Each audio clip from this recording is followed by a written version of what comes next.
warahmatullahi wabarakatuh. Kita yakini betul bahwa Islam itu agama rahmatan lil alamin. Al-Quran itu adalah tuntunan kita buat semua muslim dan buat seluruh umat harusnya.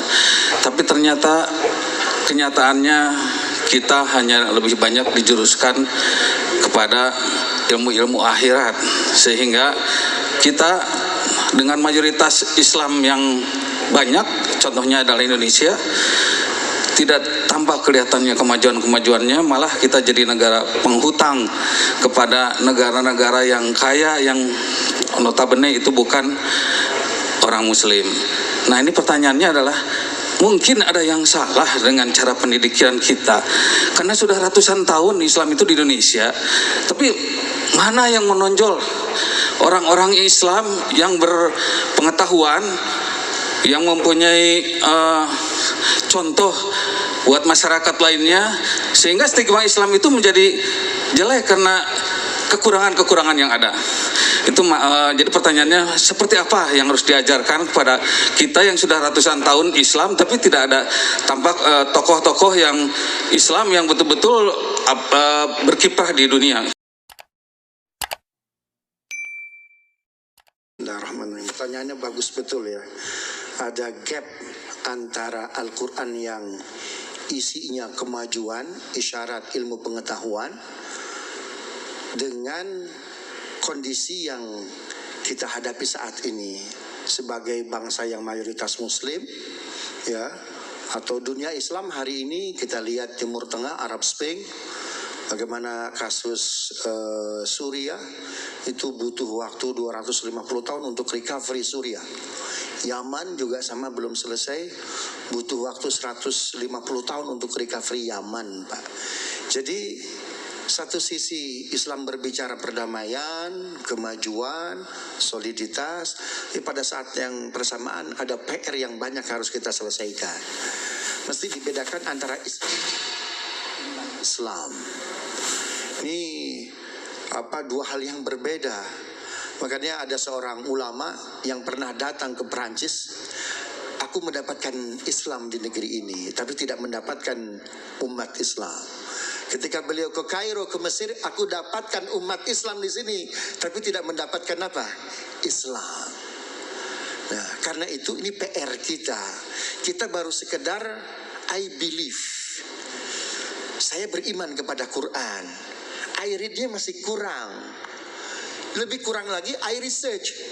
Saya meneliti Quran. Al-Quran betul bukan buku fisika, bukan buku kimia, ya, bukan buku biologi dan lain sebagainya. Tapi isyarat-isyarat ilmu itu semua ada dalam Al-Quran. Bahkan dengan dahsyat, kalau kita baca Quran nggak ada yang gaib lagi. Wa indahu mafatihul ghaib la ya'lamuha illahu wa ya'lamu fil ardh wa ya'lamu fil barri wal bahr wa ma tasqutu min waraqatin illa ya'lamuha wa la habatin fi dhulumatil ardi wa la ratbin wa la yabisin illa fi kitabim mubin. Allah itu punya kunci-kunci kegaiban. Allah tahu yang di darat, Allah tahu yang di laut. Bahkan sehelai daun yang jatuh Allah tahu, Pak. 2007 kami dikumpulkan oleh Pak Habibie, mahasiswa Timur Tengah yang sedang mengambil doktor.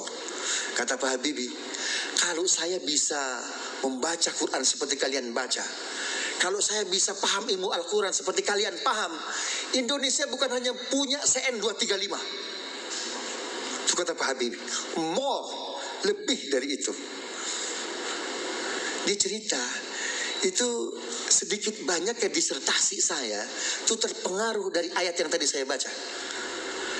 Tidak ada sehelai daun yang jatuh kecuali Allah tahu. Dia teliti, kenapa daun jatuh? Oh, karena dia lebih berat dari tangkainya.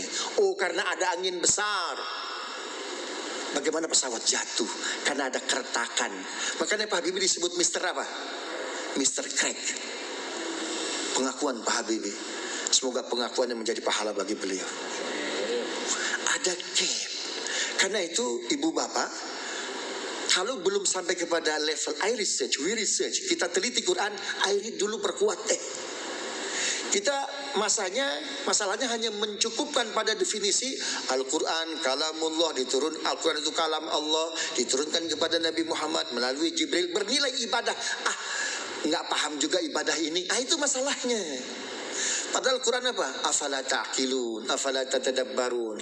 Teliti, dalami, research. Bahkan bahasa Arab yang diturunkan Al-Quran itu bahasa ilmu pengetahuan. Surat Yusuf ayat 2. Inna anzalnahu Qur'anan Arabiyya la'allakum ta'qilun. Luar biasa. Kami turunkan Al-Quran berbahasa Arab agar kalian berpikir. Berarti bahasa Arab itu bahasa apa? Sains. Bahasa ilmu pengetahuan. Ada gap di sini. Karena itu ibu bapak ya, baca Quran. Baca Quran. Dalami Quran. Dahsyat. Kita penggudangan pengawetan ya bahan makanan pokok berapa lama? Berapa lama? Ada nggak beras diawetkan disimpan bisa 7 tahun? Bisa tidak? Di Bulog beras kita bisa 7 tahun tidak? Tidak bisa. Tapi Quran menyatakan bahwa makanan pokok bisa diawetkan, digudangkan, disimpan 7 tahun. Kisah Nabi Yusuf. Raja Mesir bermimpi melihat 7 ekor sapi yang kurus, yang gemuk-gemuk. Dimakan oleh 7 ekor sapi yang kurus-kurus. Raja Mesir bermimpi melihat hutan rindang, hijau, di sampingnya kering kerontang. Dia nanya kepada staf ahlinya, nggak paham. Tapi tenang Tuan Raja, saya punya kawan namanya Yusuf. Dulu sama-sama di Hotel Predio. Bukan di kelas 1 Tangerang. Dia pandai itu mentawil mimpi itu. Panggil Yusuf. Yusuf menjelaskan, Tuan Raja, Mesir 7 tahun hasil panen bagus, curah hujan bagus. Tapi sabar, jangan habiskan hasil panennya, karena akan datang 7 tahun kedua hasil panen gagal. Tidak ada hujan. Rakyat ketika itu akan datang kepada Anda minta sandang, minta seluruh kebutuhan pokok. Kalau tidak tersedia, marah mereka. Nah, di situ Quran menawarkan teori apa? Penggudangan, pengawetan. Teliti ini.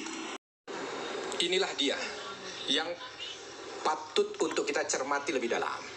Jadi memang penjajahan, kalau tadi yang disampaikan oleh beliau kalimat terakhir, kita harus ambil pelajaran dan kita harus waspada. Jangan kasih ruang bagi penjajah untuk datang kembali. Dan ternyata dengan berbagai macam perubahan, ya karena namanya perubahan itu selalu ada revolusi industri yang 1.0 sampai 4.0, 5.0. Penjajahan juga begitu. Yang perlu untuk kita antisipasi betul. Ya, kadang-kadang secara fisik dia tidak menjajah, tapi secara budaya dia jajah, secara gaya hidup dia jajah, secara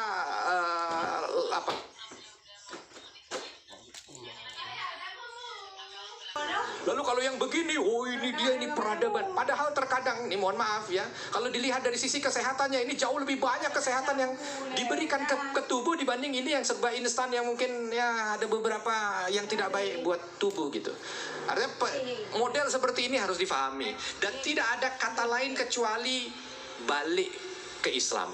Ya, seperti yang dikatakan oleh para nabi terdahulu ketika sudah terjadi berbagai macam tekanan, fafirru ilallah. Ayo balik ke agama ini.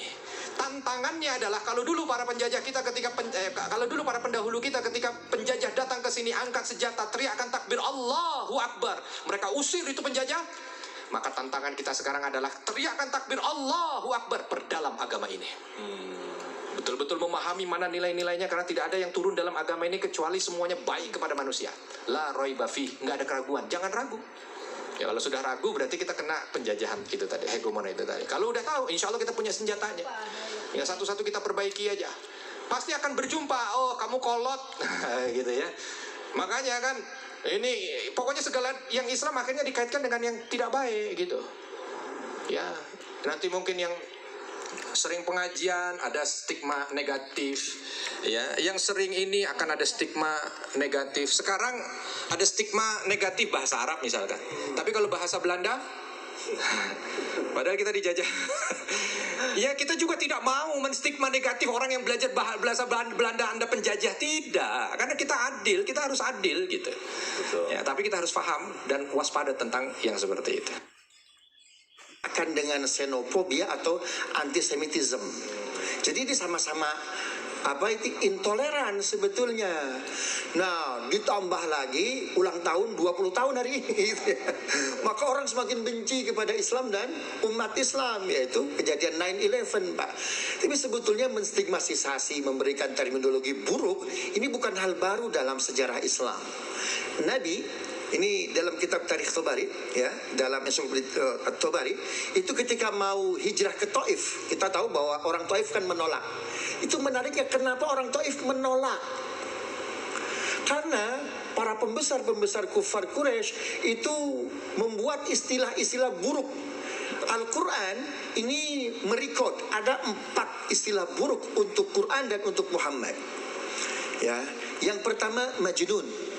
Innaka la majnun, Muhammad, Anda itu gila, crazy.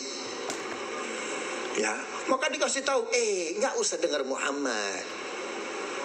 He is crazy, nggak usah dengar.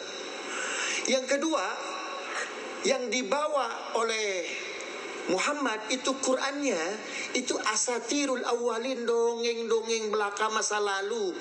Al-Qalam ayat 15. Idza tutla alaihi ayatuna qala asatirul awalin. Tuh Quran Muhammad tuh asatirul awalin, dongeng. Yang kedua, jangan terima Muhammad. Muhammad itu tukang sihir. Ya, tukang sihir. Qala al-kafiruna inna hadza la sahirun mubin.